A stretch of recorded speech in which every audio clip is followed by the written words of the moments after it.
The feds just dropped new evidence on Pooh Shiesty's murders, and we're not talking about the Gucci Mane situation or the Dallas kidnapping. We're talking real bodies. The kind with no statute of limitations. The kind Memphis homicide detectives have been sitting on for years, waiting for exactly this federal moment. And that moment is now. Pooh Shiesty went on Instagram Live, no filter, and told the entire world that Boosie Badazz might be the only rapper alive with more bodies than him.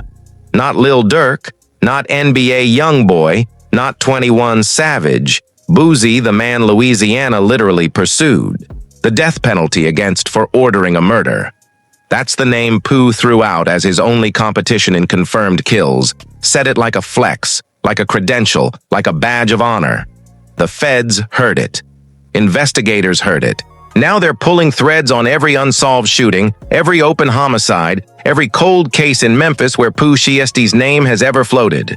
Because when you voluntarily tell the internet your body count rivals a man who beat a death penalty case, you just handed federal prosecutors a roadmap and dared them to follow it. Then, 6 weeks later, this same man was allegedly inside a Dallas studio, pressing an AK-style pistol to Gucci Mane's face while wearing a federal ankle monitor, supposedly on home confinement. The man who built his entire career rapping about catching bodies, sliding on ops, and 762 flames was allegedly living every bar in real time with the government's own GPS device tracking his every move. What the feds are constructing in that Dallas courthouse isn't just a kidnapping case. It's the complete documented portrait of who Lantrell Williams Jr. really is, built from his own music, his own Instagram, and his own ankle monitor. This is the story of a man who told the truth his whole career and is now watching that truth become the evidence that buries him. To understand how we got here, we go back to Memphis, Tennessee, not the tourism brochure version.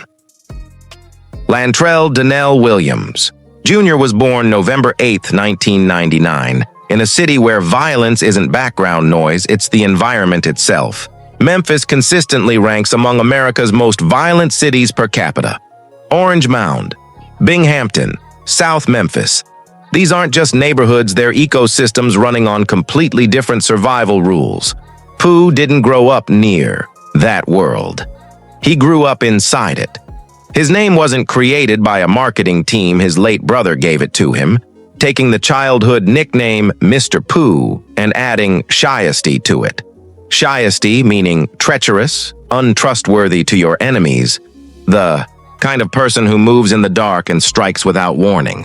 His own brother looked at who this kid was becoming and named him accordingly. That tells you everything. By 18, Pooh was channeling that environment into music. His debut single Hell Night with Big 30 dropped March 2019 and didn't sound like a kid chasing a rap dream. It sounded like a field recording from an actual war. Then came Chaos Talk, Shiesty Summer, record after record painting specific, granular pictures of Memphis street life. Not glamorized, not exaggerated. Reported like journalism with 808s behind it. In 2020, Gucci Mane, a man whose entire reputation was built on signing only the undeniably authentic, heard something in Pooh Shiesty and signed him to 1017 Records. That cosign meant everything, because Gucci doesn't sign rappers. Gucci signs people who remind him of himself in 2005. Raw, dangerous, and completely unfiltered. Gucci stamping Pooh Shiesty was the culture's official certification. This wasn't performance. This was real. Back in Blood with Lil Durk dropped November 2020 and cracked the Billboard Hot 100 Top 15. The video was a tribute to King Von, murdered in Atlanta just weeks before one of the most lyrically specific street reporters of his generation. Pooh performing that tribute wasn't just grief. It was alignment. Chicago and Memphis connecting over a shared, brutal understanding of what real street violence looks like.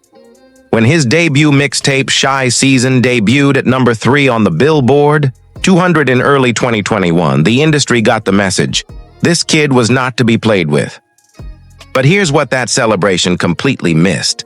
The same granular first-person detail about violence that made his bars feel written in blood was simultaneously building a federal liability with every single verse. Now here's where the real T starts. And I need you to actually slow down for this because people have been glossing over what may be the single most reckless public statement any rapper has made in years.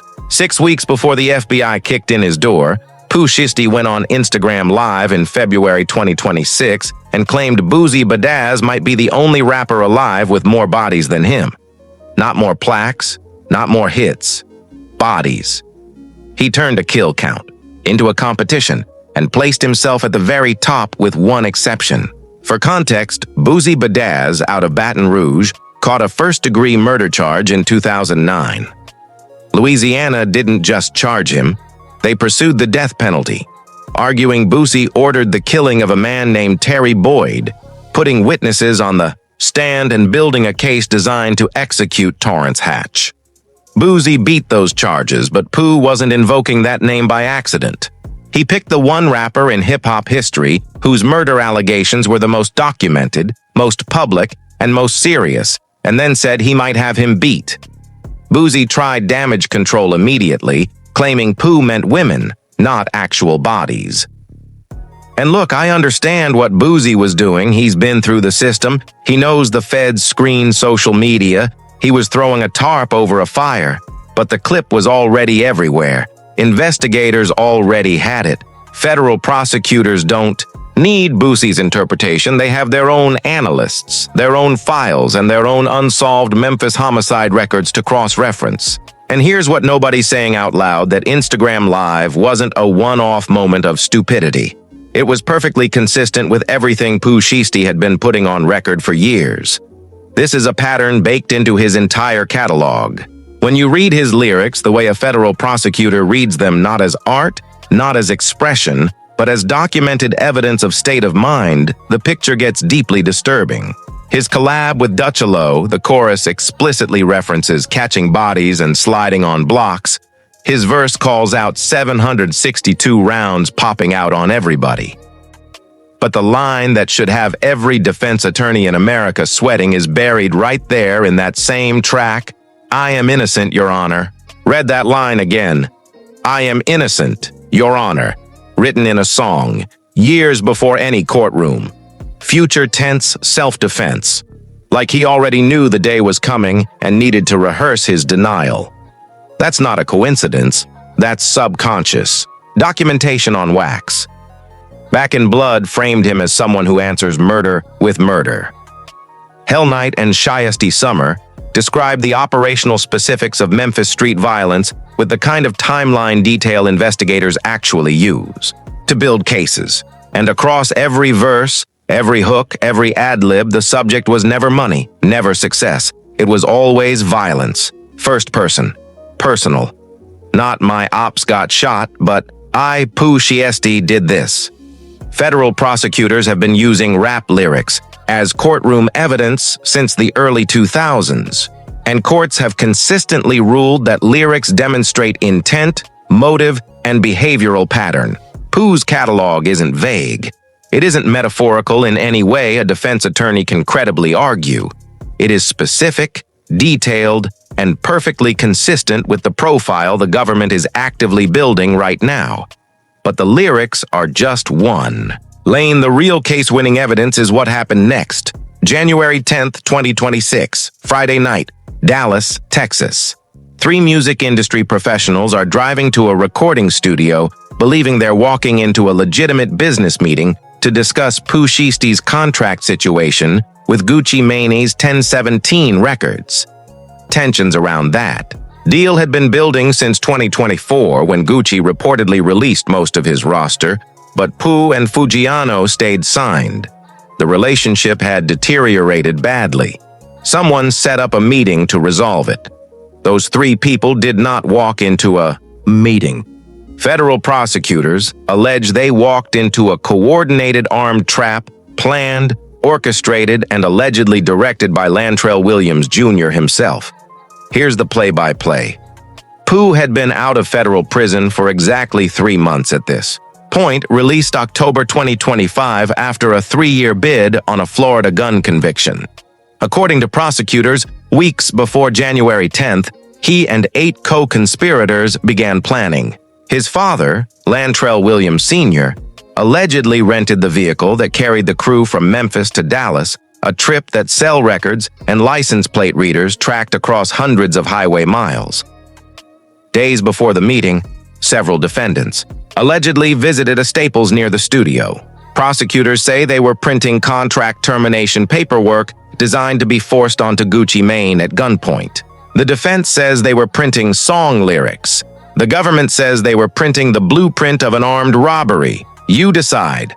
On the night of January 10th, once the victims arrived, the 9 defendants allegedly executed.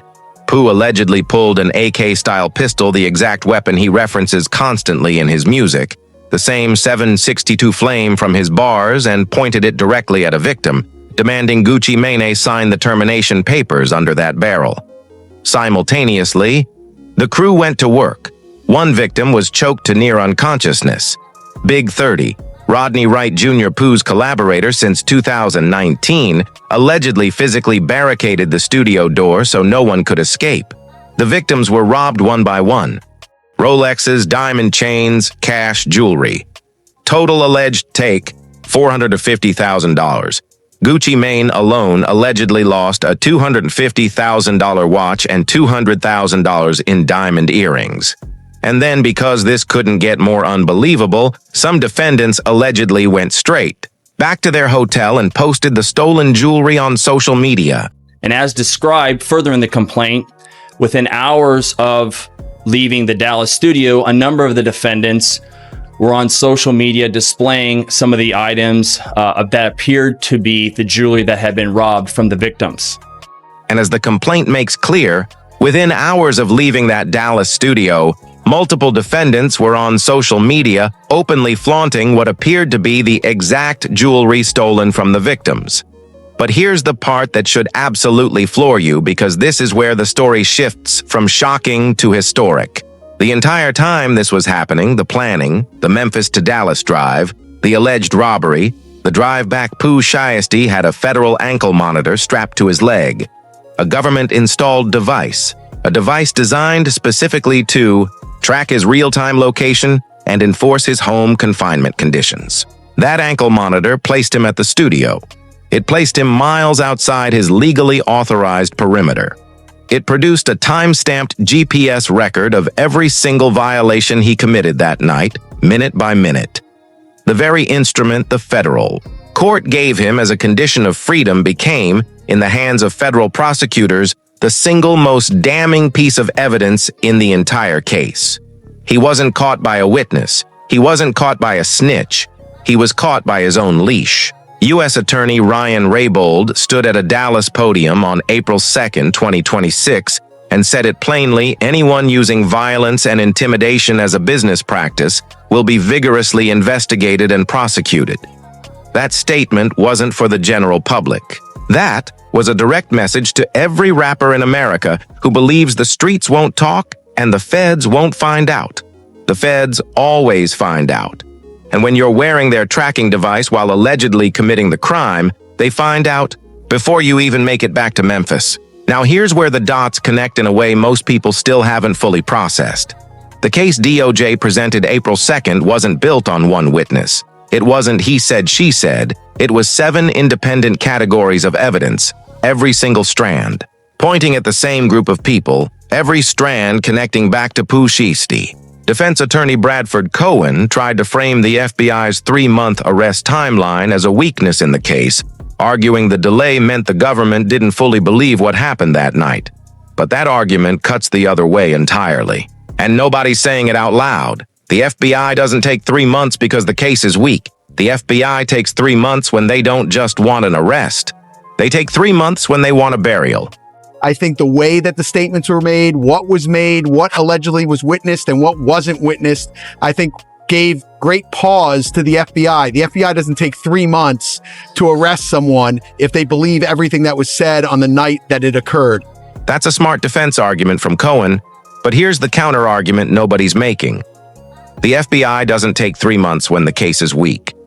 They take 3 months when they want to bury someone, when they're pulling every thread, cross-referencing every database, and sealing every hole before it ever reaches a courtroom. Here's exactly what they built. 1 ankle monitor data, Timestamped GPS records showing Pooh Shiesty's real-time location on January 10, 2026. The device placed him at the studio. The device proved he left his authorized perimeter.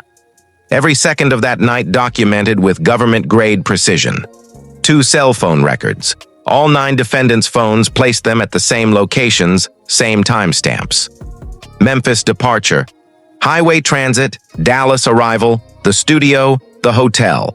Cell towers don't lie and they don't forget. 3 license plate readers. The vehicle Lantrell Williams Sr. allegedly rented was captured by automated readers from Memphis all the way to the studio perimeter. Texas highways photographed that car's entire journey, start to finish. 4 surveillance footage. Cameras at the studio, cameras at the hotel, cameras at the Staples where defendants allegedly printed the contract termination paperwork. The prosecution has a complete visual record of the crew's movements in Dallas from arrival to exit. 5 latent fingerprints. 2 defendants' prints recovered at the scene, matched through FBI databases. Physical evidence placing specific people at the exact location of the crime. 6 social media posts. After the alleged robbery, multiple defendants posted what appeared to be the stolen jewelry on their own accounts. You allegedly rob a man at gunpoint, take his $250,000 watch, and post it on Instagram. Federal investigators documented every post, preserved every screenshot, and matched each item to victim descriptions. 7 Greyhound bus records. Multiple co-defendants took a Greyhound from Dallas back to Memphis the morning after. Public, transportation, ticketed. Real names. The government knows exactly who boarded and when. Now here's where the murder angle enters fully, and this is the part that changes everything. The FBI acknowledged during the detention hearing they hadn't yet formally interviewed Gucci Mane or the other victims directly. Cohen tried to use that as weakness. But what Cohen didn't address is what's happening in parallel. Federal investigations cast wide nets. When the DOJ opens a file, they don't stop at the crime that triggered it. They pull the full picture. That means Memphis. That means cold cases. That means unsolved homicides that never produce charges but have Pooh Shiesty's name floating in investigative reports going back years. And that Instagram Live where Pooh claimed more bodies than Boosie? That statement is sitting in federal files right now. Prosecutors use public statements to establish behavioral patterns, state of mind, and consciousness of guilt. A man who publicly positions himself as one of the most prolific killers in rap just handed investigators a roadmap. Every Memphis homicide file, every cold case, every unsolved shooting where his name has ever surfaced. The feds are running Pooh Shiesty's name through all of it right now. That's the new evidence. Not just the ankle monitor, not just the fingerprints. The new evidence is the totality of a life Lantrell Williams Jr. documented himself in his music, on his Instagram, in his own words now being systematically cross-referenced against every law enforcement database the government can access. On April 1, 2026, FBI Memphis executed search and arrest warrants at a residence connected to Pooh Shiesty's family. More breaking news your news leader is following now. We're learning more about an FBI search party at a home associated with Memphis rapper Pooh Shiesty. Now take a look. This was the scene earlier this morning outside of a Cordova home belonging to Lantrell D. Williams, otherwise known as Pooh Shiesty's birth name. Now, the house deed didn't specify whether the homeowner is Pooh Shiesty or his father, Lantrell Williams Sr. Lantrell Williams Jr. taken into custody. Same day, simultaneous raids across Memphis, Nashville, and Dallas, and eventually Atlanta, where the last defendant, Terrence Rogers, was captured by the FBI. 9 arrests total, all 9 charged with kidnapping and conspiracy to commit kidnapping. Maximum sentence if convicted, life in federal prison. On April 8th, Pooh Shiesty stood before U.S. Magistrate Judge Renee Harris Tolliver in Dallas, and the words she spoke should send chills down the spine of anyone paying attention. I find that the weight of the evidence against you is strong. She cited his criminal history. She cited his home confinement violation. She cited the life sentence he'd be staring at if convicted. Bond denied, no conditions offered, because the court determined no conditions existed that this man hadn't already violated. The ruling was explicit. By clear and convincing evidence, no combination of conditions could protect the community. By preponderance of evidence, nothing could guarantee his appearance at trial. The government met both standards. The judge ruled accordingly. On April 17th, Pooh Shiesty was transferred to Kaufman County Detention Center, 30 miles southeast of Dallas, held through the U.S. Marshals Service. His father, initially released on house arrest in Memphis, was transferred to Texas and put back in custody. Big 30, same story. All 9 defendants currently sitting in federal custody waiting for a trial date. And then just when this situation couldn't get more chaotic, Gucci Mane dropped a diss track, called it Crash Dummy. The internet lost its mind instantly.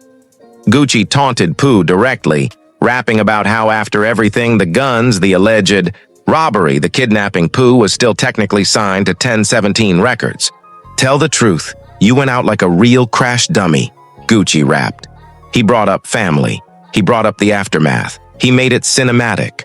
The culture's reaction was split, but the loudest, most important voice for understanding the street politics of this moment came from Boosie Badazz. Boosie was disgusted not at Pooh, at Gucci.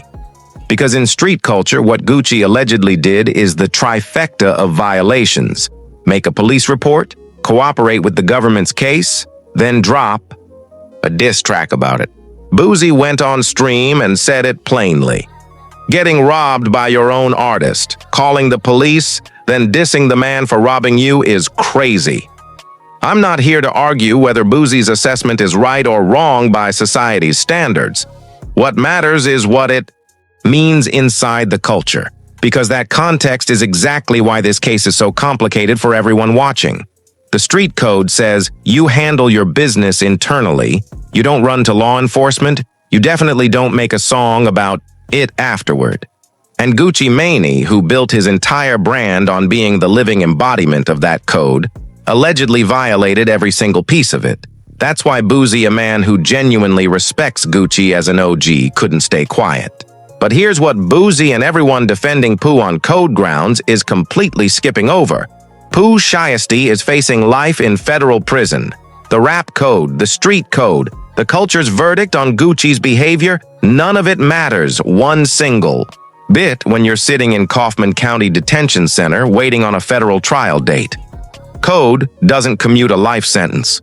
Principles don't override ankle-monitor GPS data. And Pooh Shiesty, the man who rapped, "I am innocent, Your Honor," like he was rehearsing for a real courtroom, went before a real judge and pleaded not guilty to all charges. His attorney, Kent Schaffer, confirmed the arraignment. The defense will fight on the evidence, on the 3-month timeline gap, on witness credibility, but they're walking into that fight against ankle monitor data, cell records, license plate, readers, surveillance footage, fingerprints, and social media posts. That's not he said, she said. That's a mountain. Now zoom out, because the lesson inside Pooh Shiesty's situation goes far beyond one rapper's legal troubles. Lantrell Williams Jr. was 26 years old when this federal case landed on him. 26. He had a top 15 Billboard hit, a debut mixtape that entered at number 3 on the Billboard 200. 61 million YouTube views. His comeback single dropped weeks after walking out of prison in October 2025, proving that even after 3 years locked up, his audience hadn't gone anywhere. He had every single thing needed to build a legitimate second act, a real redemption story that people genuinely wanted to root for. And 6 months after walking out of prison, he allegedly walked into a Dallas recording studio with an AK-style pistol. This isn't a story about the music industry failing Pooh Shiesty. This isn't about systemic injustice or a setup or bad timing. This is a story about a man who never separated himself from the life he rapped about, who kept choosing that life over and over, even as the consequences got steeper every single time. His first federal case, the 2021 Florida situation, was built partly on his own Instagram posts. Investigators matched the serial number on a $100 bill he posted on social media to a bill recovered at an alleged robbery scene. They identified his vehicle from a post flaunting the McLaren. He handed them the evidence himself. He paid for that with 3 years of his life. got out, dropped music. The streets celebrated. Then, with a federal ankle monitor on his leg, he allegedly went right back to the exact same pattern: bigger stakes, more defendants, a kidnapping charge instead of robbery and firearms. And the same self-documentation instinct that burned him in 2021 lit the match again. The stolen jewelry posted on Instagram, the live claiming more bodies than Boosie, the public record of a man who has never been able to stop telling the world exactly who he is. Here's the real tea on what the feds are actually constructing, because this goes far beyond January 10th, 2026. Federal investigations expand. When the DOJ opens a file, they don't stop at the most recent incident. They go back, way back. Right now they are in Memphis, talking to people, pulling unsolved homicide files, looking for every thread that connects to Lantrell Williams Jr. That Instagram live where Pooh claimed more bodies than Boosie, whether it was literal or metaphorical, put those threads directly in front of investigators and handed them a mandate to follow every single one. And here's the part: nobody in the culture wants to say out loud if the murder allegations are real, if there are unsolved Memphis homicides that connect back to Pooh Shiesty, then the Dallas kidnapping case isn't the worst thing that can happen to him. The worst thing that can happen is the investigation keeps expanding, and the next set of charges doesn't say kidnapping, it says murder, no cap. The federal conviction rate sits above 90%. The DOJ does not file cases they don't believe they can win. They are not gambling with this indictment. And when a federal judge looks a 26-year-old man in the eye and says, "The weight of the evidence against you is strong," while denying bond, that judge has seen the complete file. That judge knows exactly what's inside it.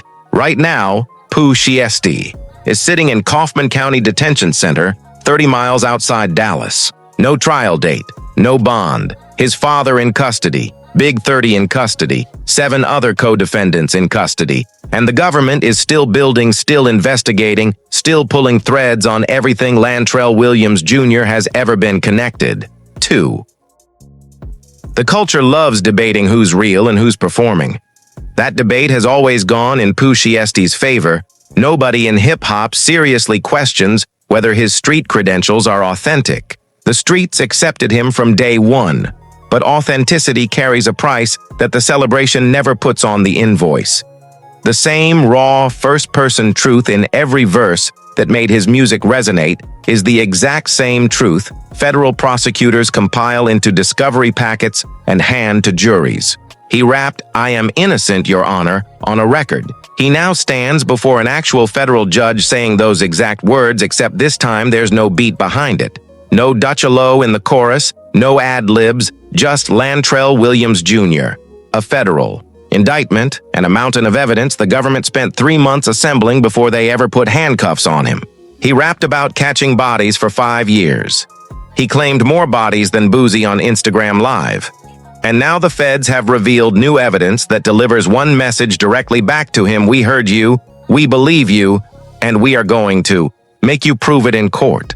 The question was never whether Pooh Shiesty is real.